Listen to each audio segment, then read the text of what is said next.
મનુષ્ય જેવું હતું.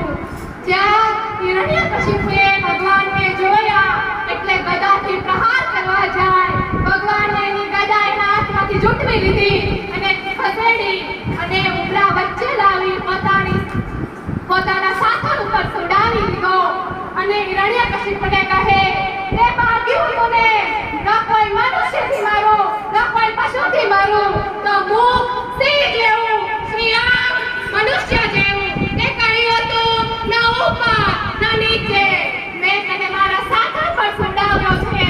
તે કહ્યું હતું, ન અંદર ન બહાર, તો હું તને ઉમરા વચ્ચે લાવીને મેં તને સુડાવ્યો. તે કહ્યું હતું, ન દિવસ ન રાત, અત્યારે સાયંકાળનો સમય છે.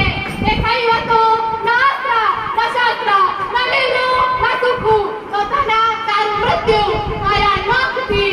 આટલું જ કહી નરસિંહ ભગવાન